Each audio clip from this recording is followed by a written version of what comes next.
After 18 years of marriage, Grace Adams was abandoned by her husband when a routine exam showed she had cancer. That was when he revealed that for years, he had had a lover. He couldn't imagine the hard lesson his life would give him soon.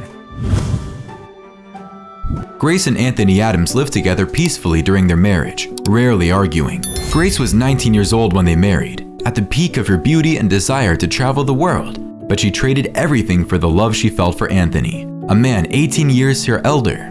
Anthony had a stable job then, had traveled much of the world, and had numerous girlfriends. It was time for him to settle down and start a family, and he pressured Grace to allow him this dream. She felt safe with him, so she gave up an opportunity to study at Stanford University in California to stay and marry him. Grace's parents tried to convince her otherwise. After all, her future was at stake. But the young woman was convinced that if Stanford had accepted her, she would also be accepted by a closer university. The following year, Grace and Anthony were married in a beautiful ceremony with their family and friends. When she heard her fiancé promise to love her forever and be her faithful companion for the rest of their lives, Grace was overcome with emotion, not knowing what was actually awaiting her. Grace and Anthony were a beautiful couple who got along well. Grace cared for the house and continued to study, while her husband worked out of the house. Sometimes he would arrive home late, saying he had to clear his head after a difficult day. Grace became pregnant, which completely removed the possibility of attending another university. She didn't even have time to be sad about not studying, as the coming of the child was such a wonderful thing. Though she never finished college, Grace took some art courses online and in local schools to help occupy her time. Overall, the couple led an everyday life, with the same interpersonal dynamics they had developed while dating. Anthony made all the decisions and rarely asked for Grace's opinion, and she was always calm and complacent, allowing her husband to lead the family as he saw fit. He took care of everything, from how they would use their savings to reform the house to choosing a new blender. Grace was used to the system. Sometimes, she thought she should have a little more of a voice in family decisions, but her husband's choices were always reasonable and worked as predicted, so she decided not to make a big deal about it. Grace loved Anthony and their son Henry very much. Her husband also appeared to love her very much as well. He could be affectionate, though his communication style was practical and reserved.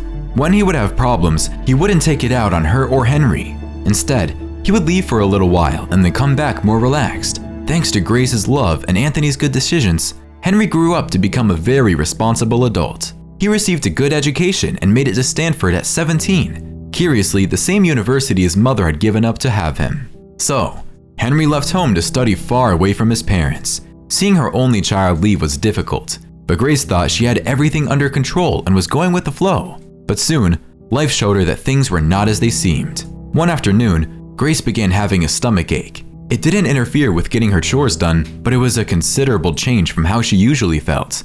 Anthony had left to run some errands, so Grace decided to go to the hospital without telling him or causing any worry. When the doctor began pressing on her abdomen, Grace became worried for the first time. Finally, the doctor said she would need more exams to discard more serious possibilities, but she should remain optimistic, as overall she seemed healthy. She took an MRI, and when the doctor saw the images, they asked her to repeat the exam a week later. When she arrived home, she found Anthony and decided to be frank. She said she had gone to the hospital and there was a possibility that she had cancer.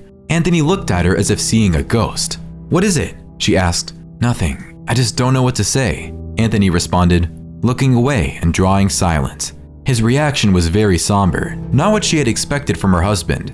Her son Henry was saddened by the news and said he would drop his classes and catch the first plane back home to care for his mother. But Grace wouldn't let him, saying there was a chance it was nothing serious. Even if the tumor was confirmed, it could still be benign. That night, Grace began taking the medicines recommended by her doctor and said a prayer in silence. The following day, Anthony, a manager of a large furniture company in the city, came home from work and asked to speak with his wife. He was serious and abrupt. Grace hoped it was something related to his job, or who knows, perhaps a move to California to be closer to their son. As Anthony always made decisions without asking her, he could be planning a surprise like that. But what she heard from her husband divided her life into before and after. It was something that in 20 years of relationship with that man, she never expected to hear. Anthony confessed that he was dating another woman. They had gone out many times, but it was never anything serious, more of a fling. But slowly, he realized he loved her and was leaving Grace to begin a life with her. He said it was the most correct and honest decision he could make, so he didn't want to prolong the breakup. Grace didn't despair or make a scene. Instead, The shock she felt was so big, so unexpected, she felt numb, not knowing how to react to the explosion of conflicted feelings in her heart. So, crying quietly, she asked only one question. "Are you sure this woman loves you, or do you think you will regret it later?" Anthony responded coldly that their love was stronger than anything that had existed between him and Grace. He stood up, apologized, and went to his room to pack his bags. Grace couldn't believe what she was hearing. She thought of her son, about everything she had given up over the years, her health and her parents. What would they say to her now? Anthony picked up the last of his things the following day and left for his new life without her. Henry learned of everything while in California and was furious with his dad. He caught a plane immediately and consoled his mother for a week. After that, he would send a message to his father every day asking how he could abandon his mother when she most needed him. But not even his son's harsh words affected Anthony. He asked his son to forgive him, but he was following his heart and couldn't let her illness interfere. After being left by her husband, Grace no longer felt alive or dead. Instead, she felt completely numb and without energy. She would lay there wondering if she had done something wrong, feeling guilty even for having cancer. And when things seemed like they couldn't get any worse, the exams confirmed that she had a tumor in her stomach. And worse, it was malignant. Treatment would have to begin immediately, but she had good chances as the tumor was discovered early. For the first time since she was a teenager, Grace found herself completely alone and didn't know what to do. She was like a child again.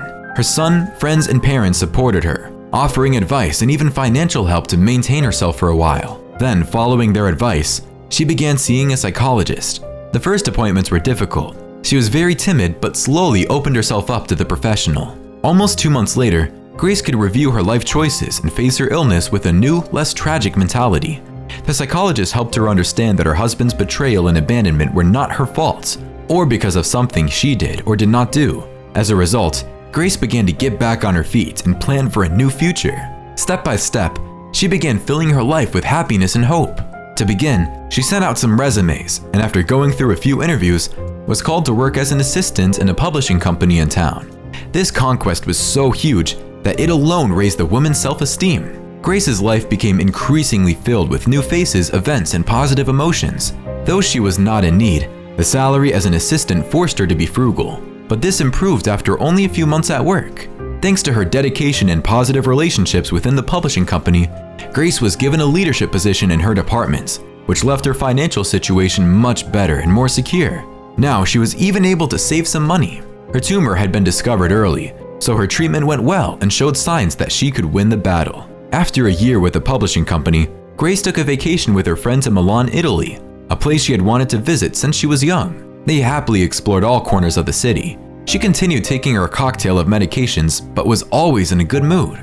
The friend accompanying her on the trip figured that her euphoria came from finally being free and making her own decisions.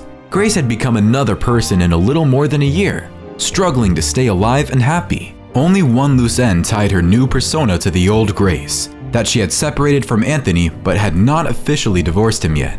Anthony never asked to officialize the separation, and she also wasn't interested in taking on the work. But besides this detail, her heart was light and free, as if nothing could shake her. Grace underwent a battery of tests, and her doctor would give her the results when they were available. She continued to take her medications faithfully, and even enrolled in a gym. She never imagined that now, close to 40 years old, she would feel so good like this, even while battling cancer. But 2 days later, a new client of the publishing company entered the front door, and Grace's life was thrown for a loop. It was Jacob Rowling, an old boyfriend from high school who was now an author of certain fame and had just signed a contract for 2 more books with her publishing company.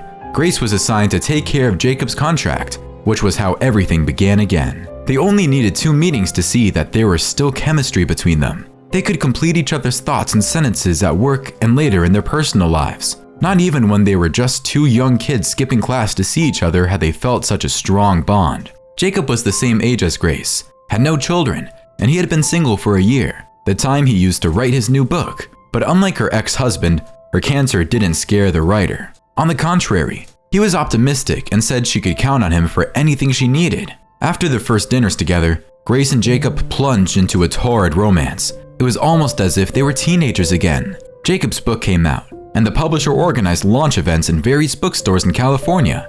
Grace could accompany her boyfriend the whole time, which helped deepen their relationship. In addition, Jacob was finally able to meet Henry, with whom he got along very well. The boy especially liked to listen to the stories he had about his mother back in her school days. While they were all together, Grace's phone rang, and it was her doctor. The three of them were very apprehensive, as the results of the latest test were still out. But the doctor only congratulated his patient. The fight was near an end, and she was practically cured. Grace, Henry, and Jacob hugged each other in a long, emotional embrace. To celebrate, the three took a week's vacation in Paris when the book launch was finished. During dinner with the view of the Eiffel Tower, Jacob took a small box out of his pocket and opened it, revealing a gold ring. He asked Grace for her hand in marriage, leaving the woman speechless. She had not expected such a proposal so soon, but beyond that, she still felt some fear. After all, she was still regaining confidence in her health, and her last partner had left her. But after reflecting, she realized that she was now a much stronger and more conscious person, and was sure that things would be different this time. So she agreed to marry Jacob. The ring he bought her fit perfectly on her finger. There was only one problem. Now she would have to officially divorce Anthony, which would involve dealing with him again. Just the thought of it sent shivers down her spine. Grace hired a lawyer and explained the whole situation. With the documents drafted, she now had to get Anthony's signature. She didn't know where he lived or with whom, so she went to the office where he used to work. In a way, it would be humiliating to go into that office where everyone knew her, searching for the man who had abandoned her. But she felt more secure because now she was a woman healed on the inside and renewed on the outside. But she was shocked by what she discovered there. When she asked for Anthony, they said he had not worked there for more than 5 months because he constantly arrived late and exhibited erratic behavior towards staff and customers. When he disappeared for 4 days, his boss decided to fire him for just cause. Something was wrong because Anthony could have various defects but would never miss work or not fulfill his obligations. So Grace asked for his address as she has yet to learn where he lived. It turned out to be an apartment close to the center. It didn't look as nice as the neighborhood where they had lived together for 18 years. She rang the bell, and a man with bags under his eyes and a sad expression answered the door. He took a while to recognize Grace. Her hair was different, and she had a refreshed look that made Anthony open his eyes. "But you? Here?" he said, inviting her into the apartment with a confused look. Grace had thought she might feel something when she saw him again, but at that moment in front of him, she felt nothing. Instead, she remembered how he had left her at the most challenging moments of her life. "I got treatment, Anthony. I'm cured.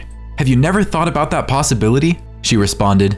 Her ex had a pitiful face that she had never seen. He told her how the young woman he was living with had been slowly stealing money from his account, and she did it with the help of her boyfriend, a tall football player the same age as her.